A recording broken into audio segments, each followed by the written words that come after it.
Alléluia. Jésus est vivant, la mort a été vaincue, la pierre a été roulée. Jésus règne pour toujours, il est vivant, il est vivant, il est l'alpha et l'oméga, le premier, le dernier. Il a vaincu le péché et il règne en majesté. Jésus règne pour toujours, il est vivant, il est vivant. Alléluia. Jésus est vivant. Jésus est vivant. La mort a été vaincue, la pierre a été roulée. Jésus règne pour toujours, il est vivant, il est vivant, il est l'alpha, le premier, le dernier, il a vaincu le péché et il règne en majesté. Jésus règne pour toujours, il est vivant, il est vivant. Alléluia. Alléluia, Jésus est vivant, la mort a été vaincue, la pierre a été roulée. Jésus règne pour toujours, il est vivant, il est l'alpha, et l'oméga, le premier, le dernier. Il a vaincu le péché et il règne en majesté. Jésus règne pour toujours, il est vivant, il est vivant. Alléluia, Jésus est vivant. Alléluia, alléluia, Jésus est vivant. Alléluia, Jésus est vivant. Alléluia, alléluia. Qui est comme toi, oh Dieu, tu nous as créés à ton image.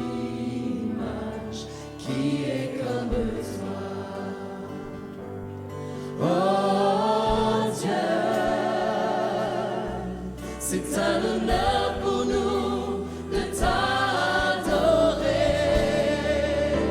Nous levons nos mains vers notre Seigneur, qui était, qui est et qui revient.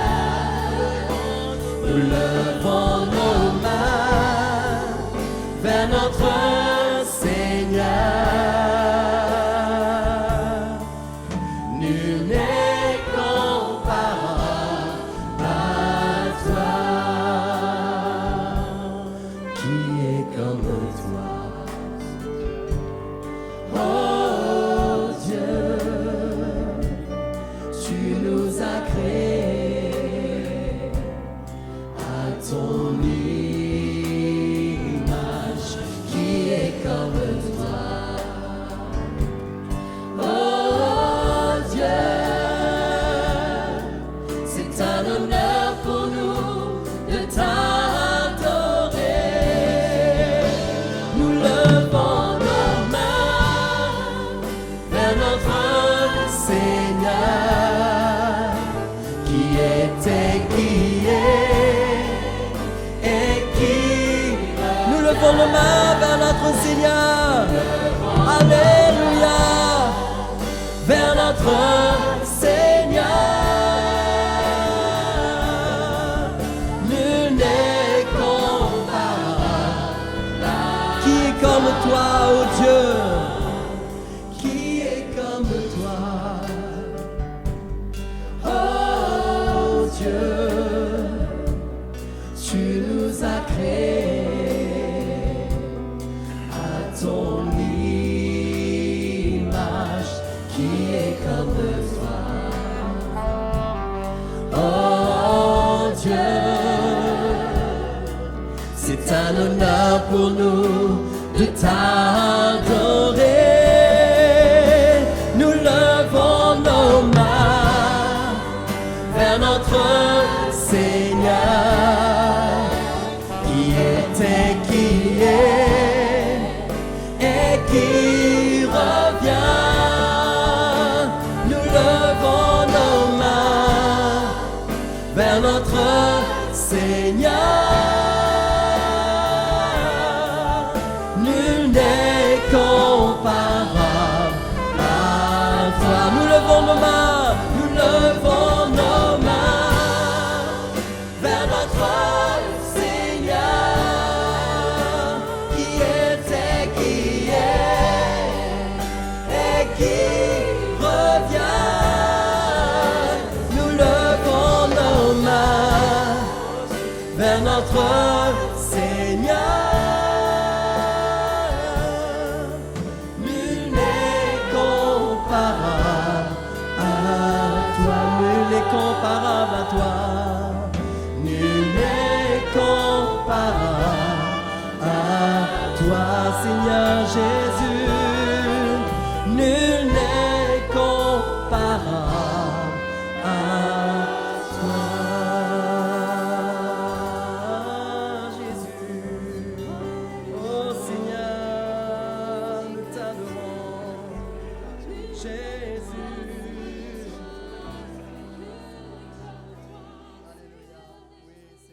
1 Jean chapitre 2, verset 18. Petits enfants, c'est la dernière heure. Et comme vous avez appris qu'un antéchrist ou un antichrist, qui est le mot est plus adapté qu'antéchrist, qu'un antichrist, c'est-à-dire qui s'oppose à Christ ou qui veut se substituer à Christ, qui contredit Christ. Vous avez appris qu'un antichrist vient. Il y a maintenant plusieurs antichrists. Par là, nous connaissons que c'est la dernière heure. Hein? N'est-ce pas extraordinaire de voir que finalement, tout le monde cherche à identifier l'antichrist, alors que ce qu'il faudrait, c'est identifier les antichrists. Non? J'ai dit, vous avez appris qu'un antichrist vient. Ça, c'est OK, ça. Mais lui, il dit, il y a maintenant plusieurs antichrists. Et c'est par là que nous connaissons que c'est la dernière heure. C'est plus sérieux pour nous de comprendre, d'avoir la lumière concernant les antichrists, c'est-à-dire ceux qui, finalement, sont les précurseurs de l'antichrist lui-même, de leur propre gré ou pas, mais ceux qui ne sont pas dans la vérité prennent le risque de devenir ce que nous voyons ici. Hein? Et dit par là, nous connaissons que c'est la dernière heure. Et regardez ce qu'il dit au verset 19, ils sont sortis du milieu de nous. Mais ils n'étaient pas des nôtres, car s'ils eussent été des nôtres, ils seraient demeurés avec nous. Mais cela est arrivé afin qu'il fût manifeste que tous ne sont pas des nôtres. Je ne parle pas ici de gens qui seraient sortis du milieu de nous en tant qu'assemblée locale. D'accord? Mais Jean explique que les antichrists en question sont sortis, ce sont des gens qui sont sortis des églises même. Si on regarde bien dans l'histoire chrétienne, on voit qu'il y a eu beaucoup de déviations de gens qui parfois même, c'est comme si ils avaient bien commencé, mais ils ont formé des sectes, sont tombés dans des doctrines terribles, ok? Et certains en sont arrivés même à s'opposer même à la vérité. Mais c'est ça les antichrists. Ce sont ceux qui s'opposent à Christ. Moi, ça me fait peur quand des serviteurs de Dieu s'opposent au message de la croix. Ça me fait peur. Parce que je ne peux pas ne pas m'empêcher de voir qu'il y a là-dedans quelque chose d'antichrist. Parce que s'il y a quelque chose que le Seigneur veut qu'on reconnaisse, c'est ce qui s'est passé sur sa croix. C'est ça qui le glorifie, c'est par là qu'il a été glorifié, et c'est de là que nous vient toute la vérité chrétienne. Et quand quelqu'un s'oppose à ça, moi je crois que c'est quelque chose de très grave. Hein? Et dis donc, ils sont sortis du milieu de nous, du monde pentecôtiste évangélique. Il y a des gens qui sont sortis. C'est pourquoi nous devons faire attention. Parce que ceux qui aujourd'hui sont dangereux sont ceux qui se sont déjà présentés comme des agneaux devant le peuple de Dieu. Hein? C'est pourquoi il faut faire très attention dans ces derniers temps. C'est la dernière heure. Il y a plusieurs antichrists. Hein? Il y a des gens qui prêchent n'importe quoi aujourd'hui, qui prêchent des messages qui vont à l'encontre de la mort de Jésus. Ce que Jésus a souffert, hein, ils ne le reconnaissent pas finalement. Hein? C'est pourquoi le chrétien doit faire attention. On n'arrête pas de le dire. Vous devez être sur vos gardes, beaucoup plus que ce que vous n'imaginez. Parce que le diable ne viendra pas avec une grande fauche vous faire peur dans votre cour. C'est pas comme ça qu'on a besoin de craindre le diable. Très peu de gens ont cette expérience-là. Mais l'ennemi, là où il est dangereux, c'est dans sa forme subtile. C'est dans sa forme subtile où il utilise même la parole de Dieu pour essayer de tenter le Seigneur. Vous avez lu ça dans la parole de Dieu? Il utilise la parole de Dieu. Donc si le chrétien n'est pas affermi dans la vérité, il y a beaucoup d'occasions de se perdre, de s'égarer, de tomber. C'est pourquoi je vous disais plus tôt comment c'est important aujourd'hui de former l'Église du Seigneur selon le modèle que le Seigneur a laissé, et non pas vouloir vivre l'Église à notre manière. Il n'y a pas d'Église à notre manière. Hein? Mais l'Église, c'est l'Église que la parole de Dieu nous montre. Et si nous trouvons des hommes qui annoncent l'Évangile, qui prennent le chemin qu'a pris l'apôtre Paul et d'autres, et qui annoncent le même message, mais quelle grâce pour nous! Quelle grâce pour nous! Moi, je rends grâce au Seigneur. Je ne sais pas où j'aurais été aujourd'hui. Si j'étais livré à moi-même pour comprendre la Bible, mais j'aurais été perdu. Donc comment? C'est quelque chose de vraiment très sérieux, de prendre garde à nous-mêmes et d'avoir une conception de l'Église qui doit être dans la vérité, une conception de l'Évangile qui doit naître en nous, pas quelque chose que nous comprenons, que nous faisons naître en nous. Nous ne faisons pas de la révélation chrétienne, de l'Évangile, une philosophie, parce que quand on la comprend nous-mêmes, elle devient une philosophie. Ça doit être révélé dans notre cœur. On doit saisir la pensée de Dieu. C'est Dieu qui doit mettre ça en nous. Ceux qui comprennent par eux-mêmes, ils tombent dans l'erreur. Ils s'égarent. Il faut recevoir. Hein? Vous savez, les apôtres de l'époque, comme Jean, il avait beaucoup d'assurance. Hein? Il parlait d'une manière osée. Hein? Toujours dans l'épître de Jean, chapitre 4.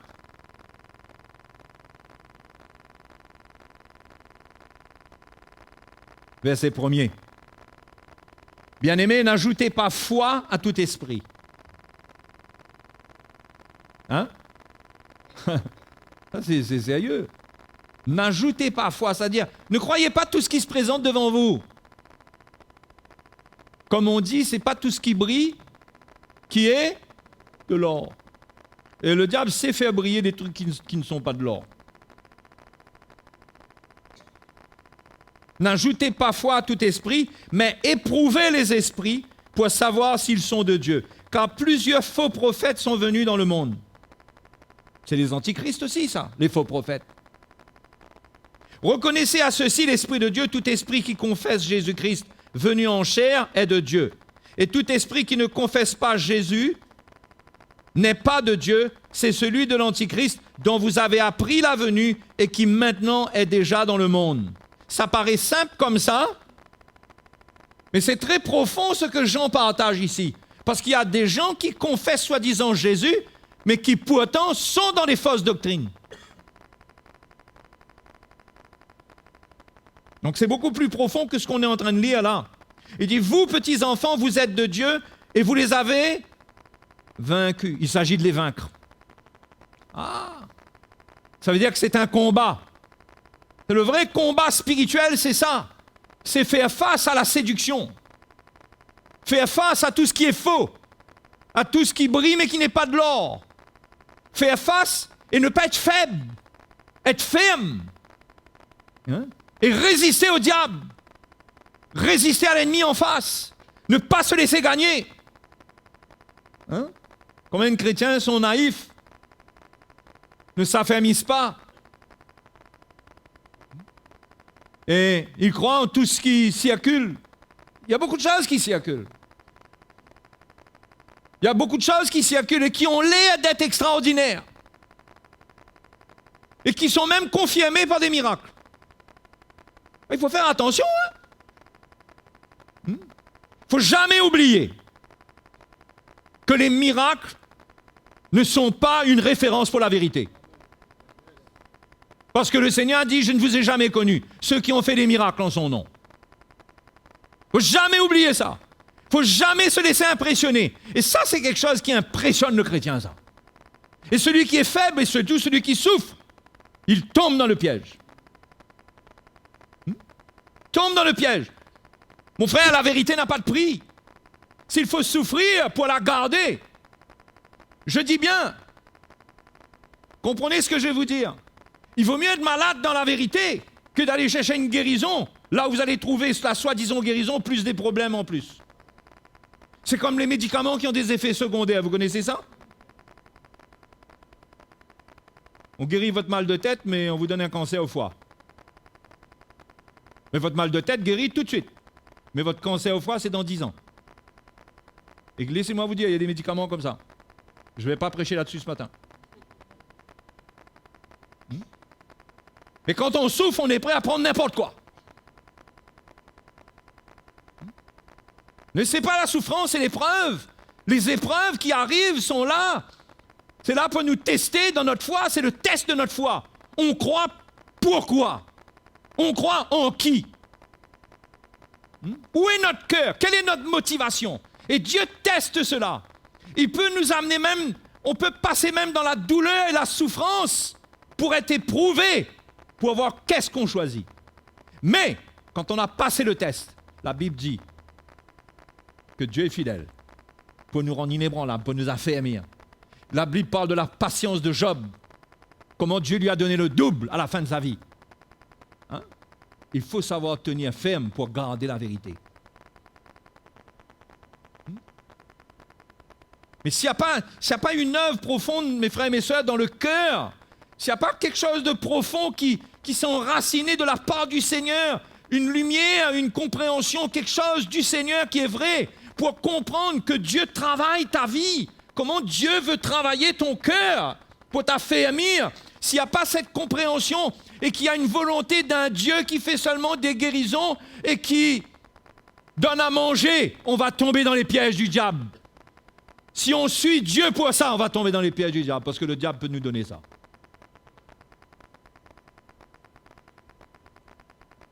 Il faut suivre le Seigneur sans condition. Alléluia. Sans condition. Donc, il faut les vaincre. Vous les avez vaincus parce que celui qui est en vous est plus grand que celui qui est dans le monde. Eux, ils sont du monde.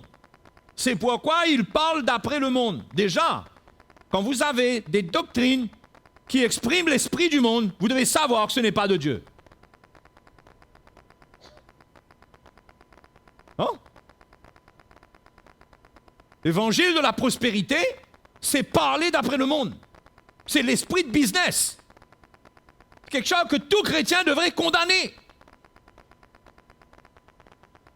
Mais ceux qui ne laissent pas l'œuvre de Dieu se faire en eux, pour désamorcer leur convoitise, pour circoncire leur cœur, ceux qui n'acceptent pas de renoncer à eux-mêmes, il y a un moment où ils sont appâtés, sont attirés vers ce genre de doctrine. Ils parlent d'après le monde et le monde les écoute. Et mes frères, mes sœurs, il ne faut pas se faire d'illusions. Le monde ne va pas nous écouter. Je ne parle pas des gens qui sont perdus et qui vont accepter Jésus, mais le monde. Parce que l'évangile, c'est quelque chose qui s'oppose à l'esprit du monde. Le monde ne peut pas écouter. La Bible dit que le monde n'a pas l'esprit. L'esprit, Jésus parle de l'esprit que le monde ne connaît pas. Mais il dit que vous connaissez. Mais le monde ne connaît pas. Donc il ne faut pas s'étonner quand l'évangile n'est pas accueilli, quand l'évangile n'est pas cru. Et il ne faut pas s'étonner en tant que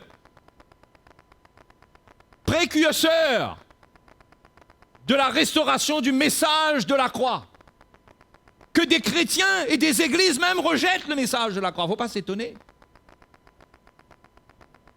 Pas s'étonner du tout.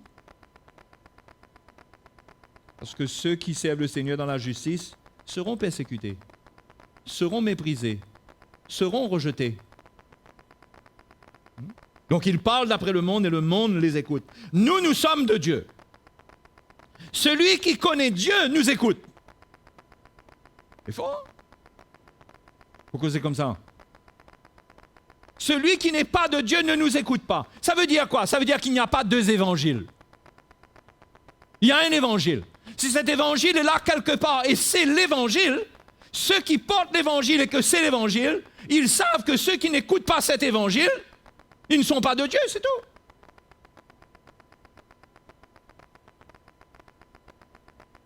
Je ne parle pas de né de nouveau et tout ça là, moi là, je parle du plan de Dieu. Ils ne sont pas de Dieu, ils ne sont pas décidés à accepter la croix.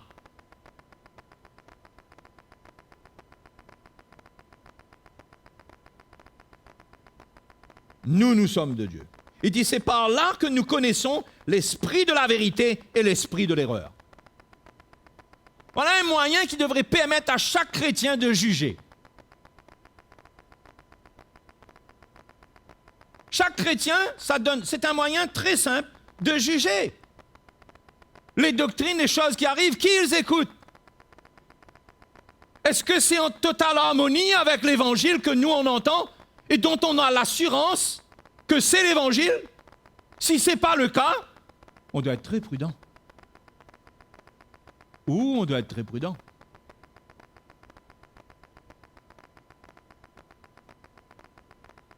Le royaume de Dieu avance avec des gens qui prennent position d'une manière claire.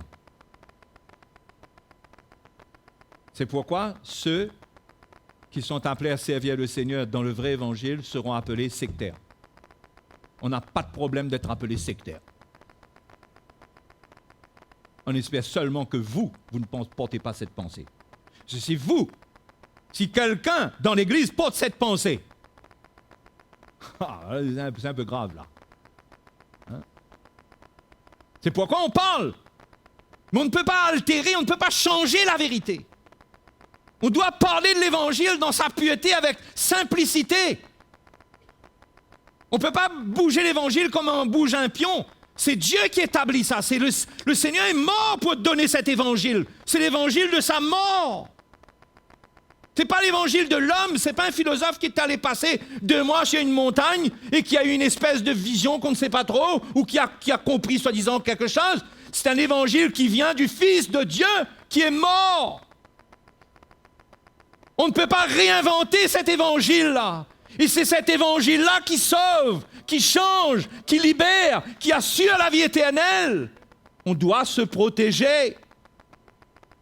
Parce que si c'est un autre évangile qu'on prend et qu'on accueille, on va perdre le bon évangile et on va se détruire. Parce que 2 évangiles ne sont pas mélangeables. Hein?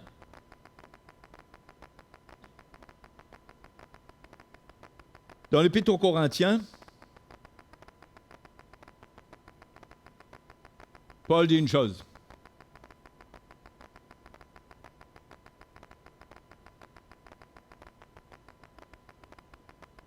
Au verset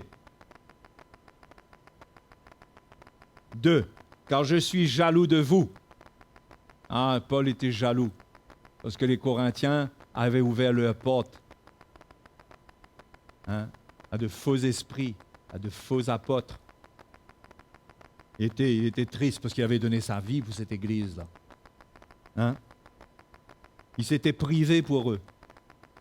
Il ne recevait pas de salaire d'eux. Il ne recevait rien d'eux. Il avait donné sa vie pour eux. Il avait été en péril, il avait été proche de la mort. Il raconte son témoignage. Et voilà que les Corinthiens se laissent gagner. Car je suis jaloux de vous d'une jalousie de Dieu, parce que je vous ai fiancé à un seul époux, pour vous présenter à Christ comme une vierge pure. Frères et sœurs, regardez bien ce petit verset-là. Ça, c'est sérieux, ça. Vous savez qui c'est qui parle là? L'apôtre Paul qui parle là. Il dit, je vous ai fiancé. Les Corinthiens ils sont pas entrés dans l'alliance comme ça, ils n'ont pas débarqué comme ça. Ils ont été introduits par le ministère apostolique. C'est lui qui les a fiancés.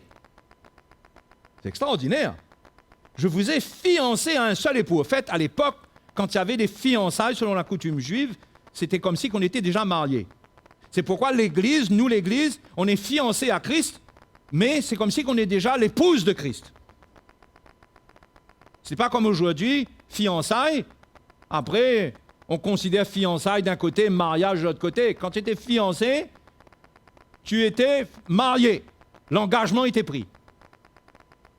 C'était fort. Sauf que tu n'allais pas avec ta femme. OK? Et voilà ce que Paul dit. Je vous ai fiancé à un seul époux. Un seul époux. Et les frères et les sœurs, laissez ces mots-là bien peser, prendre le poids qu'ils ont, ces mots-là. Un seul époux pour vous présenter à Christ comme une vierge pure. Vous croyez que n'importe qui va être comme une vierge pure au jour du Seigneur? Paul avait peur pour les Corinthiens. Regardez ce qu'il dit après. Toutefois, de même que le serpent séduisit Ève par sa ruse, je crains que vos pensées ne se corrompent et ne se détournent de la simplicité à l'égard de Christ. Vous savez comment on est fiancé à Christ en tant qu'Église? On retourne à la simplicité de l'Évangile. La fiancée de Christ, l'épouse de Christ, c'est une épouse qui est simple et qui est pure. Pure et simple. Les doctrines veulent faire de l'Église et des chrétiens quelque chose de très compliqué, mais le Seigneur recherche une épouse simple et pure. Et l'onction apostolique nous fiance, c'est-à-dire nous introduit dans cette alliance par le message de la croix pour nous rendre purs, pour faire de nous cette Vierge pure, purifiée de toutes les doctrines, purifiée de toutes les souillures du monde. Il y a un message qui amène ça, c'est le message de la croix. C'est comme ça qu'on est fiancé à un seul époux, pour être présenté à Christ comme une vierge pure. Donc, verset 4 dit, car si quelqu'un vient à vous et vient vous prêcher un autre Jésus que celui que nous avons prêché, ou si vous recevez un autre esprit que celui que vous avez reçu, ou un autre évangile que celui que vous avez embrassé, vous le supportez fort bien. Voyez où le trouble vient là? Vous savez, nous là, vous et moi là, on a un appel. C'est de former l'épouse de Jésus-Christ.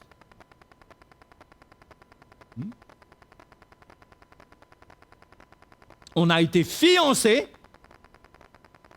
à Christ pour être présentés. Fiancé, ça veut dire qu'il y a une préparation. L'apôtre Paul avait le ministère pour présenter cette fiancée-là au Seigneur. C'est lui qui présente ça. Non, vous réalisez ce que c'est ça? Non, mais est-ce que c'est écrit?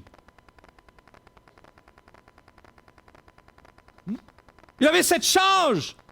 Et c'est pourquoi, dans les derniers temps, Dieu restaure le ministère apostolique qui amène le cœur de Dieu, qui ramène la simplicité de l'Évangile, qui protège l'Église de toutes sortes de doctrines qui corrompent les pensées des chrétiens, qui les détournent de la simplicité. Dieu a restauré ce ministère pour préparer l'Église à aller à la rencontre de son époux. C'est ce que le Seigneur est en train de faire. Sur la face de toute la terre, c'est quelque chose qui va prendre de l'ampleur.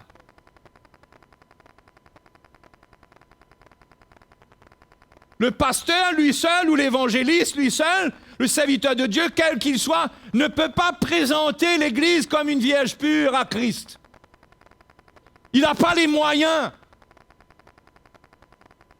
C'est pourquoi il faut l'onction apostolique, il faut le ministère de l'apôtre et il faut le travail de tous les ministères pour que cette fiancée-là se purifie et qu'elle devienne comme une vierge pure et qu'un jour, elle va se présenter devant le Seigneur avec aucun mal, avec rien qui lui est attaché ou qui l'a souillé. Rien de tout cela, parce que l'Évangile aura passé dans les cœurs, dans l'Église, aura nettoyé l'Église. Et cette Église-là va se présenter comme l'épouse de Christ. Maintenant, il faut savoir qu'est-ce qu'on veut être, nous. Est-ce qu'on veut être l'épouse de Christ? Ou on veut être une concubine? Vous faites la différence entre l'épouse et la concubine? Le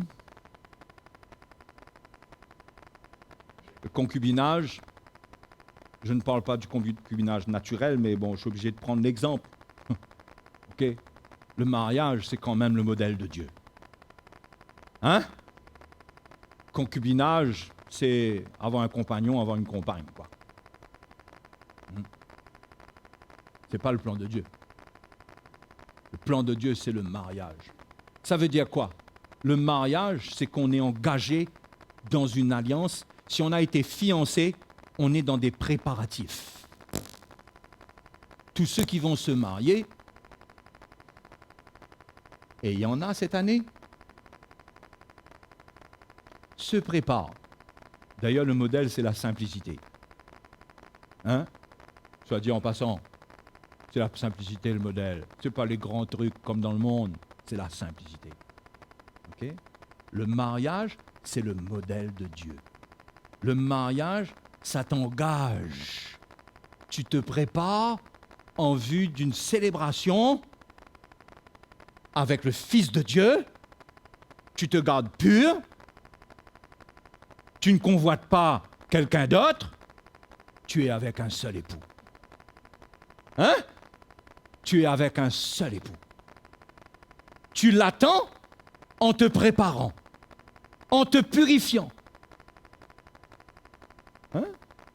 En lavant ta robe. La Bible parle de ceux qui lavent leur robe dans le sang de l'agneau. Tu te prépares, tu te sépares du monde. Tu cherches l'Évangile pour avoir la grâce de comprendre comment le monde est souillé et comment ton appel est un appel saint. C'est une sainte vocation. Et dans ces fiançailles, tu réponds à ces fiançailles en te protégeant premièrement des regards de convoitise des autres qui veulent t'attraper et te fiancer à un autre époux qui donne le même nom, il donne le nom de Jésus. Ah ben c'est ce que Paul dit. Ah, c'est pas ça qu'il a dit? À moins que j'ai mal lu. Verset 4 dit, car si quelqu'un vient vous prêcher un autre Jésus que celui que nous avons prêché, il dit, vous le supportez bien, vous le recevez. Un autre Jésus. Mes frères et sœurs, il faut savoir qui nous a introduits dans l'évangile que nous avons. Il faut savoir comment est-ce qu'on est dans cet évangile et il faut rester avec. Parce que cet évangile fait un travail extraordinaire dans nos vies. Enfin, je ne sais pas pour vous.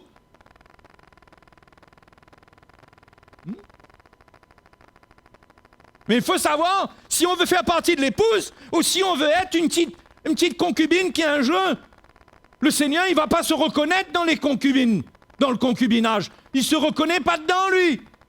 Les chrétiens qui veulent de Jésus seulement pour les plaisirs de leur chair. Ça, c'est le concubinage. Comprenez? Qui veulent de Jésus seulement pour avoir de bons petits moments. Mais la vie avec le Seigneur, c'est un engagement sérieux. C'est pour être son épouse. Il est notre époux. Et il a tout prévu pour nous nettoyer. Il est mort pour nous laver, pour nous purifier. Il a laissé un message aux apôtres. C'est pourquoi il ramène cette onction dans les derniers temps, afin que ce message revienne pour nettoyer l'Église. L'Église, c'est vous et moi. C'est pourquoi je vous dis qu'il faut prendre garde. Que quelqu'un mette sur votre doigt une alliance qui brille, mais que ce n'est pas de l'or. Après, quand vous allez devant le soi-disant époux, il dit « Mais j'ai jamais acheté cette bague-là, moi. Qui tu es, toi ?» Vous comprenez? Pourquoi le Seigneur dit après « Mais je ne vous ai jamais connu. » Mais mes frères et mes sœurs, vous voulez vivre cette déception-là, vous? Vous voulez vivre cette déception-là, vous? Il faut comprendre la valeur de ce que nous sommes en train de vivre. C'est pourquoi moi je veux en parler clairement. Et que vous sentiez honoré, brisé, humilié, mais honoré. Que le Seigneur vous fasse cet appel d'être fiancé avec lui, de vous préparer, de vous garder pur. Parce que pour ne pas se salir, il faut se garder pur. Et vous savez, qu'est-ce qui souille l'Église? Ce sont les fausses doctrines. Ça souille l'Église parce que les fausses doctrines, c'est une combinaison de pseudo-vérité, qui n'est pas tout à fait la vérité, avec l'esprit du monde. Donc ça salit. Quand l'Église prend ça, ça salit sa robe.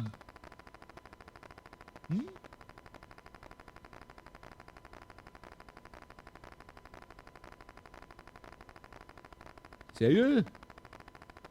L'appel que nous avons, les frères et les sœurs. Mais quelle joie! Vous avez l'air tracassé. Vous avez l'air inquiet. Hein? Être l'épouse de Jésus. Mais aujourd'hui, nous sommes fiancés à Christ. Nous sommes fiancés au Seigneur. Et nous comprenons que ce qui est écrit dans la parole de Dieu est en train de nous arriver. Parce que écoutez bien, si nous ne vivions pas ce que nous sommes en train de vivre là, nous n'aurions jamais rien compris à ce qu'il est en train de dire là. Parce que moi, j'ai lu ces versets-là pendant... Ça fait 30 ans, plus de 30 ans que j'ai lu la Bible. Hein. Mais quand je vois ce qui nous arrive, je vois la simplicité de l'Évangile qui revient.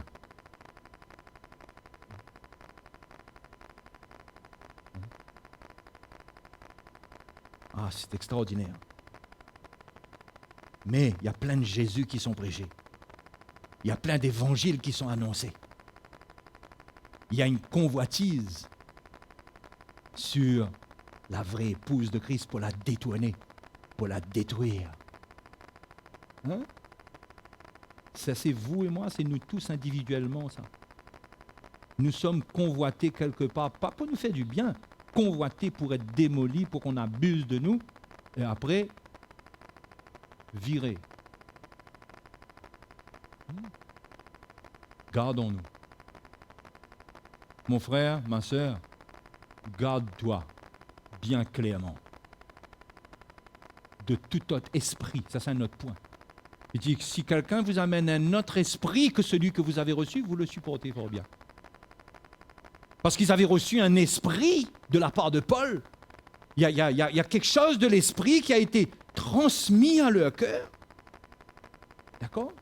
Maintenant, il y a des faux apôtres qui sont venus, et qui ont annoncé à peu près la même chose, mais qui a dit, mais Paul, mais pourquoi il se prend Paul? Nous aussi on connaît, nous aussi on a la vérité, nous aussi on a l'évangile.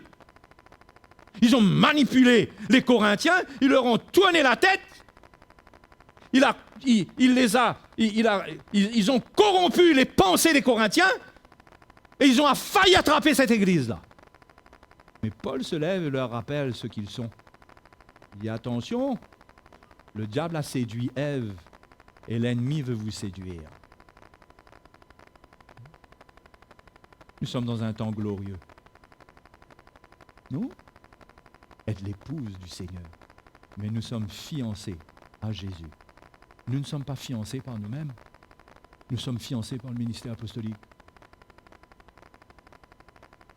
Mais non. Parce qu'à l'époque, sûrement, dans les coutumes, il fallait être fiancé, il fallait être introduit par quelqu'un, je ne sais pas comment ça se passait.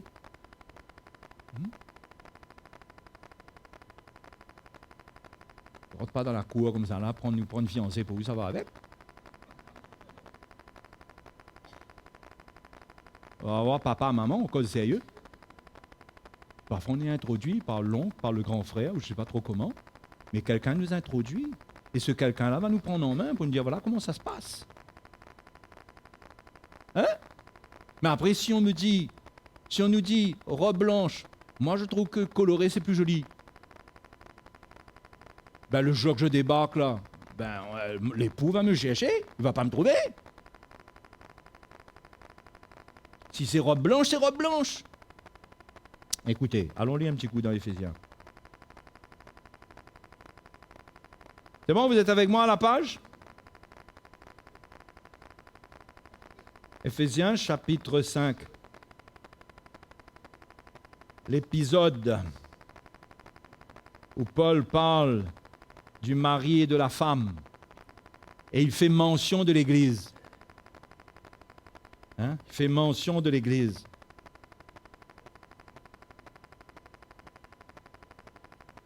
Chapitre 5, verset 25.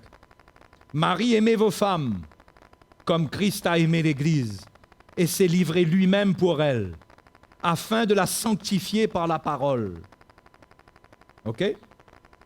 Mais afin de faire paraître devant lui cette Église glorieuse, sans tache, ni ride, ni rien de semblable, mais sainte et irrépréhensible.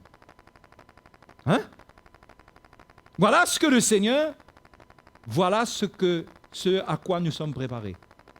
Devenir une Église glorieuse. Vous savez, la gloire de Dieu, là, c'est pas un parfum que vous choisissez, vous mettez sur vous, ça. La gloire de Dieu, il y a une gloire de Dieu, ça émane de vous. Quand vous êtes dans la vérité, quand l'Évangile agit en vous, Dieu vous donne cela. Cette Église glorieuse, le Seigneur la prépare. On est préparé pour ça. Mais il est dit, sans tache, ni ride. Le Seigneur veut une épouse sans tache, ni ride. Sans tache, ça veut dire quoi? Sainte. Sans les choses du monde. Pourquoi dans l'Église, on doit virer les choses du monde? Mais on doit discerner. Parce qu'on ne va pas virer les micros. On ne va pas tout virer. Sinon, nous-mêmes, qu'est-ce qu'on va faire là? Mais il y a des choses qui transportent l'esprit du monde. C'est-à-dire qui réveillent la chair. Les choses qui réveillent la chair. Ça vient souiller, ça vient salir la robe de la fiancée. Une église sans tache. Après, ni ride. Ça parle de quoi, ça, ni ride? Ça parle c'est une église sans légalisme. Parce que Paul dit, il parle de la lettre qui a vieilli. Il parle de l'ancienne alliance qui a vieilli. Quand il parle de ce qui a vieilli, il parle de la loi. c'est une église qui n'est pas sous la loi. Imaginez l'épouse de Christ être sous la loi. C'est comme si que le Seigneur, un grand roi, est allé épouser une servante qui n'est pas de son rang. Enfin, vous comprenez, hein? Je parle à la manière d'un monarque, là. Hein? Quelqu'un pourra dire, mais pourquoi pas? Ben oui, bien sûr. Hein? Bien sûr. Mais parce que ceux qui sont sous la loi, ce sont des esclaves. Le Seigneur, il purifie une épouse, il la nettoie, il ne lui donne pas les conditions d'une servante ou d'une esclave. Il la rend libre. D'accord? Parce que la loi vieillit. La loi rend répréhensible aussi. C'est pourquoi il est dit sainte et irrépréhensible. Sans tache et ni ride. Sainte, irrépréhensible. Ça marche avec ça, les deux. Ça marche ensemble, ça. Vous voyez? La loi rend répréhensible. Le Seigneur a enlevé la loi pour que son épouse soit irrépréhensible. Pour qu'il ne la juge pas. Parce que s'il a une loi, il va la juger selon la loi. Donc il a enlevé la loi pour qu'il ne la juge pas selon cette loi de Moïse. Il enlève cet esprit légaliste, il nous rend libres, il nous donne son esprit, il envoie l'onction apostolique, les ministères, il envoie tous les ministères, il envoie l'évangile, il amène l'évangile, il n'y a pas de loi dedans. Il travaille le cœur de son épouse, sa fiancée. Il ne met pas une loi sur elle pour l'obliger à faire ça, pour lui dire il faut arrêter de faire ça, maintenant il faut faire ça. Non, c'est son Saint-Esprit qui est à l'œuvre, c'est l'évangile qui agit, et cette fiancée-là, c'est son cœur qui est travaillé. C'est pas comme ça qu'on traite une esclave. Une esclave, quand elle vient dans la maison, on lui dit voilà une liste de tâches à faire. Tu as 10 choses à faire aujourd'hui. S'il te plaît, arrange-toi pour que ça soit fait. Et si c'est pas fait, l'épouse, non, l'épouse, même si elle n'a pas terminé les tâches, hein? Son époux est content. Parce qu'il n'y a pas de liste de tâches, il n'y a pas de loi. Nous sommes libres pour être préparés. Nous ne sommes pas libres pour faire ce qu'on veut, pour vivre notre vie, pour décider ce qu'on veut. Nous sommes libres pour nous laisser être préparés en tant que fiancés par le Seigneur, par le Saint-Esprit. Nous devons nous donner à nos préparatifs. Vous avez remarqué? Quand quelqu'un se marie, parfois pendant 1 mois, tous les jours, elle est en ville. Tous les jours, elle est en ville. Au bout de 2 jours, quand même, on a déjà trouvé la robe. Au bout d'1 semaine, la bague. Mais pendant 1 mois, là, jusqu'à ce qu'il marie, là. Allons voir, allons voir. Il y a un zèle pour des préparatifs. Et là, on essaye tout. Tu crois qu'il va me trouver beau là-dedans? C'est OK. C'est bien, je présente bien là. Enfin, belle, pardon. Enfin, c'est terrible, hein? Vous savez, il y a une prise de conscience d'un état pour aller se présenter devant quelqu'un pour l'épouser. C'est comme s'il y a quelque chose de noble dedans. Donc, là, cette personne-là, elle est concernée. Lui, le gars, lui, il est cool, lui. Un petit peu plus cool. À part que c'est atteint. Mais l'épouse, mais l'esprit qui anime l'épouse, c'est d'être prête. Et nos préparatifs à nous sont spirituels. Nous recevons l'évangile, nous cherchons l'eau pour nous nettoyer, l'eau de la parole de Dieu, pour nous purifier. Nous voulons recevoir la parole de Dieu parce que nous réalisons que nous n'avons pas de loi pour nous nettoyer. Nous n'avons que l'évangile pour nous purifier. Donc on cherche l'évangile, que ça atteigne notre cœur et on comprend que l'époux cherche une épouse avec un cœur pur. C'est pourquoi on accueille les ministères, on accueille la parole de Dieu, on court après parce qu'on a une vision, on a rendez-vous dans la salle des noces.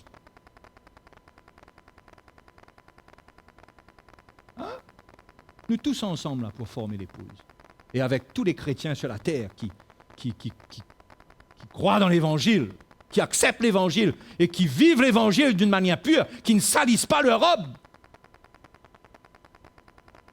Ça, c'est notre appel. Frères et sœurs, ne courez pas le risque de perdre cette vocation-là. Hein? Et je ne sais pas si ça peut se passer comme ça. Tout d'un coup, de se retrouver portier au lieu de se retrouver l'épouse. Entrez, monsieur, madame. Je ne sais pas si ça va se passer comme ça, c'est une image. Mais c'est juste pour vous montrer que c'est une vocation extraordinaire. Quelle est la conséquence de rater cela? Je ne sais pas jusqu'où ça va. Mais je sais que nous, les frères et les sœurs, chacun de nous ici, vous qui entendez cet évangile, c'est parce que Dieu vous appelle à cette vocation-là. À rien d'autre. Hein? C'est pourquoi pour nous, l'évangile est simple. Vous voulez qu'en 2 mots, je vous montre c'est quoi la simplicité de l'évangile? Allez dans Jean, retenez dans Jean.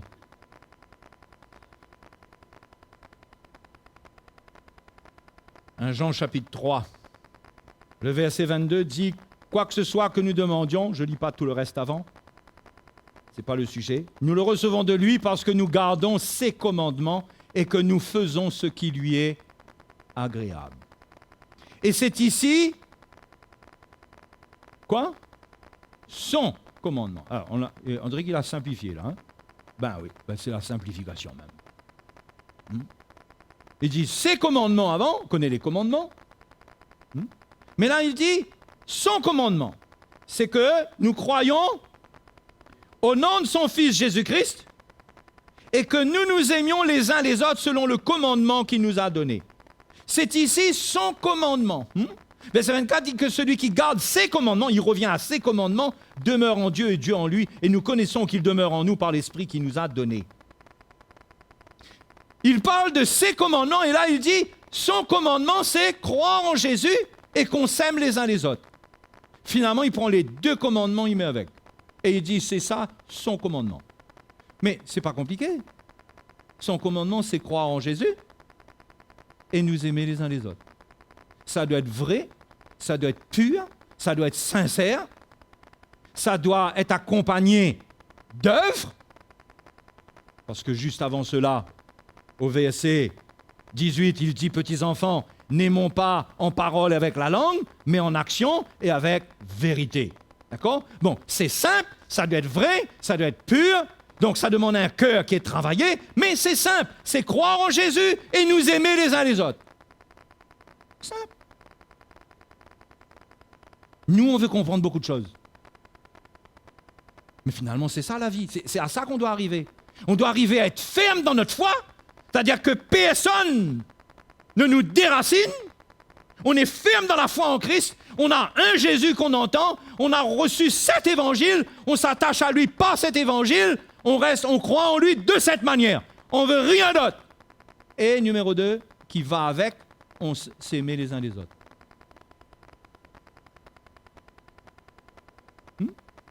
C'est ça la vie chrétienne. Et quand ça c'est là, il y a un travail de Dieu qui est là, et il y a un travail de Dieu qui se fait. C'est pourquoi quand il dit son commandement, c'est sérieux. Parce que ça veut dire que si tu dis que tu crois en Jésus, mais que la deuxième partie, tu ne l'appliques pas à ta vie, finalement tu es en train d'annuler la première partie qui est ta soi-disant foi. Parce qu'on ne parle pas de moitié de commandement, là on parle d'un commandement qui regroupe les 2. Vous savez comment beaucoup de chrétiens, ils se découragent dans leur foi? Ils sont attaqués au niveau de l'amour. Ils veulent garder leur foi en Jésus, ils disent croient en Jésus. Mais ils ont un problème avec les frères et sœurs.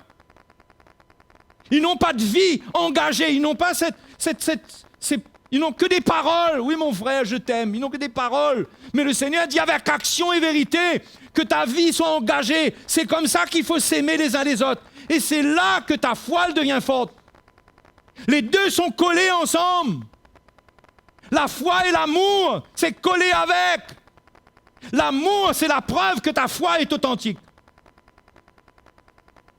Ben oui. L'amour, c'est la preuve que ta foi est authentique. C'est pourquoi dans l'Église, on est appelé à marcher selon l'amour. Pas devenir une Église émotionnelle où on se dit de belles paroles d'amour. C'est pas ça.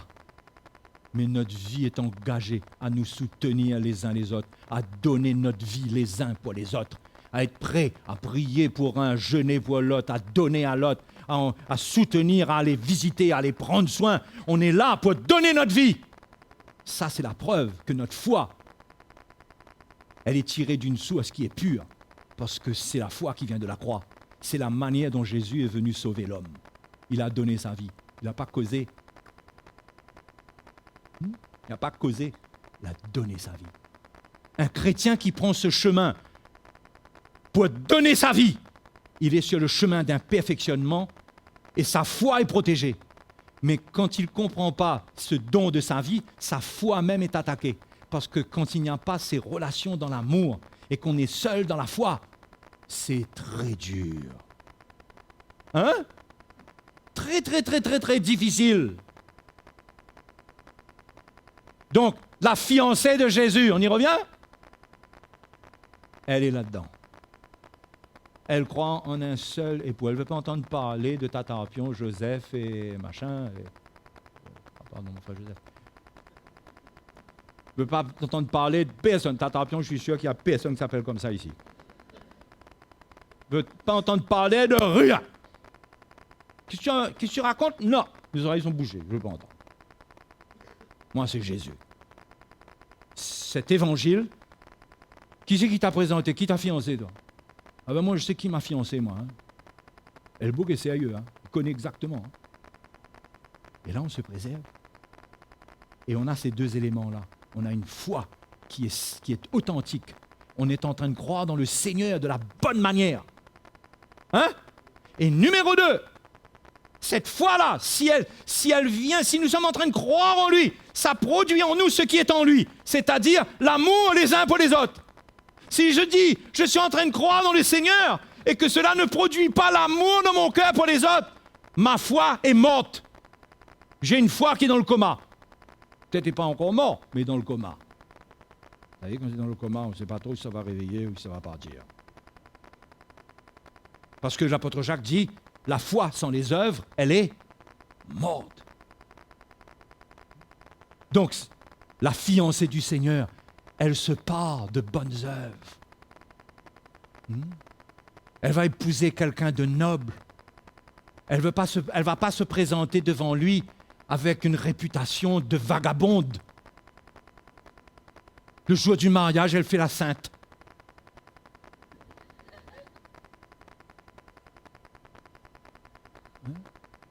Elle protège sa réputation à partir du moment où elle est fiancée. Elle fait attention à sa vie. Elle va peut-être faillir dans certaines choses par certains moments, mais elle fait attention, elle se repent, elle nettoie sa robe. Elle prépare son cœur. Elle veille à sa réputation. Elle veille à son témoignage pour que lorsque elle est à côté du trône, il n'y a pas quelqu'un là-bas qui dit « Mais, celle-là, je la connais, moi !» Elle veille à ça.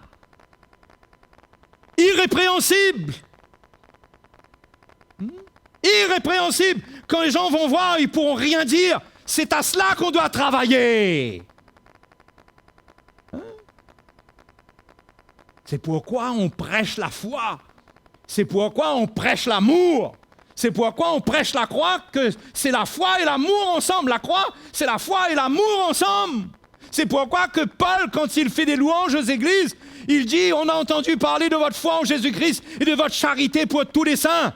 C'est encore un autre signe que Dieu est en train de nous mettre dans cette affaire-là. C'est que nous sommes reliés à beaucoup d'églises. Quand un frère est dans le malheur en Tanzanie là-bas, on reçoit un mail et on prie, on est ensemble, on est concernés. Il y a une vraie association de cœur. On est en train de vivre des choses précieuses. Mon frère, ma soeur, moi j'ai envie de te dire ce matin, où est-ce que tu es là-dedans? Est-ce que l'Église, tu fais de l'Église quelque chose de ridé? Une vieille religion que tu suis? Et tu veux savoir combien de temps l'a ouvert? Ou est-ce que l'Église, pour toi, tu comprends que Dieu t'appelle à être assis sur le trône à côté de Jésus, à être son épouse pour l'éternité? J'ai peur de rater ça. Je vous dis franchement, j'ai peur de rater ça. Franchement, hein. Je veux vous encourager, il faut travailler à ça. Travaillez à votre salut avec crainte et tremblement. Et entrons dans les termes de l'alliance révélée par l'onction apostolique. Parce que cette alliance-là, on n'aurait jamais compris les termes de cette alliance si cette onction n'avait pas amené la lumière, si on n'avait pas compris concernant la loi, si on n'avait pas reçu ça, on n'aurait jamais compris ça par nous-mêmes. On serait en train de mettre des lois chez vous, en train de vous préparer comme une bande d'esclaves. Fais ça, arrête de faire ça, fais pas ça. Vous aurez été comme des servantes et des serviteurs dans une maison qui accomplissent leurs petites tâches, et puis tout content, on a accompli notre tâche, mais c'est pas la préparation de l'épouse. Mais on a eu cette lumière, elle est venue. Qu'est-ce qu'on fait avec ça maintenant? Qu'est-ce qu'on fait avec cette lumière maintenant? On a besoin de donner notre vie les uns pour les autres. Prier les uns pour les autres. Nous servir les uns les autres. Et on a besoin d'aller amener l'évangile pour que d'autres se rajoutent. Hein? Il faut travailler à ça. Mais il faut se protéger. Dernier bout, je vous dis encore. Il faut se préserver. Parce qu'il y aura plein de petits malins. Paul lance 2-3 coups de yeux. Hein? Connais coups de yeux? Les fausses doctrines font des coups de yeux aux chrétiens. Hein? Mes frères, mes sœurs, c'est le temps de prendre des choses bien au sérieux là. Qui est d'accord? Prendre des choses bien au sérieux. Prendre l'évangile bien au sérieux. Arrêtez de se plaindre, arrêtez de murmurer. Mais glorifier le Seigneur, même pour nos souffrances, nos moments difficiles. Ben c'est quoi ça? Tout ça, c'est ma préparation en vue de devenir l'épouse. Le Seigneur veut enlever de moi des choses qui ne lui plaisent pas parce que je suis appelé à être son épouse. Mais ça fait mal quand il enlève. Ben alors quoi? C'est une grande affaire? Il nous prépare pour l'éternité.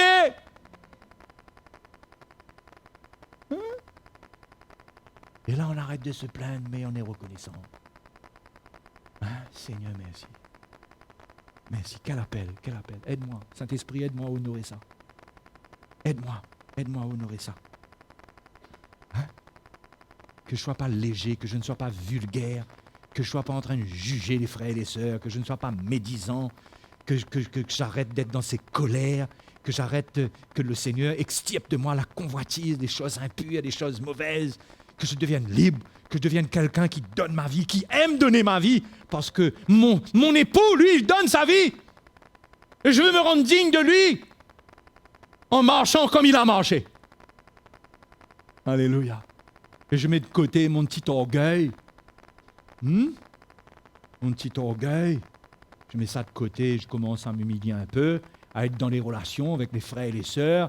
Et s'il y a une offense quelque part à pardonner, non, mais à continuer, à donner, à aimer, à servir, à être là, à dire oui. Et que notre amour pour tous les saints grandisse. Quand il y a des besoins financiers à droite et à gauche, on ne laisse pas ceux qui ne comprennent rien venir nous dire « On m'a pas dit où ma fille, il ne demande rien que l'argent. » Cause comme ça, toi tu comprends pas, toi. Moi je sais où je vais, moi. Je sais où je vais. C'est pourquoi si vous êtes dans un autre esprit, il faut vous repentir ce matin. Si vous êtes chrétien dans cette église-là, et vous êtes dans un autre état d'esprit, vous devez vous repentir. Il faut maintenant marcher d'une manière digne de la vocation qui nous est adressée. Il faut vouloir. Il faut mettre les choses en ordre dans notre vie. Il faut mettre les choses claires et propres dans notre vie pour devenir une épouse sainte, irrépréhensible, une église glorieuse. Alléluia.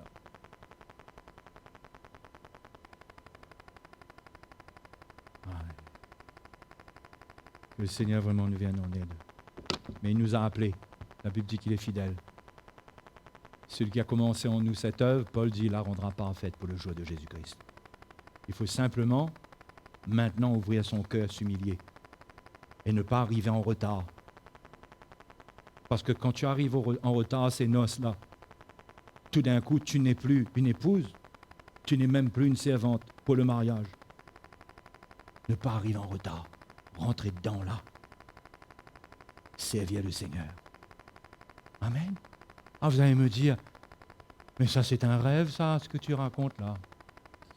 Enfin, je suppose que vous devriez dire ça. Parce que c'est quand même extraordinaire, quoi. C'est pas tout le temps qu'on parle de l'épouse de Christ. On parle de ça comme si, ouais, l'Église est l'épouse de Jésus, tu sais, l'épouse de Jésus. Mais vous savez ce qui est dedans? Et ce que ça demande de nous? Ça doit amener en nous la haine du mal, la haine du péché, la moindre mauvaise pensée qui veut nicher dans notre tête. On veut la haïr. On veut crier à Dieu pour devenir libre. On arrête de justifier notre petite colère, notre petit mouvement d'humeur, notre petite rébellion en pointant le doigt vers les autres. On se regarde en face et on se dit bien qu'on a un problème, nous. Nous, on a un problème. On arrête de pointer le doigt. On s'humilie, on se repent. On dit, Seigneur, je veux tourner la page. Je veux une autre vie. Je veux faire partie de l'épouse. Alors, qu'est-ce que vous avez choisi? Concubine ou épouse? Vous avez choisi quoi là, vous? Pas beaucoup, hein? Vous avez choisi quoi ici, vous? Ah là, l'intérêt est fort, là. L'épouse est forte, là. Là, ici? Concubine, épouse? Il s'en a une compétition par rapport là-bas. Et ici? Ouais. On va se mettre debout alors. On va prier. Parce qu'on a encore un long chemin à faire. Hein? On a un long chemin à faire. Priez pour nous, les frères et sœurs, qu'on continue à prêcher l'évangile puamment. Qu'on fasse des progrès, qu'on annonce la parole de Dieu avec clarté. Ne jugez pas les prédicateurs, c'est pas facile de prêcher l'évangile. Croyez-moi. Cet évangile-là, vous ne pouvez pas le prêcher comme ça. Mais priez pour les serviteurs de Dieu. Alléluia.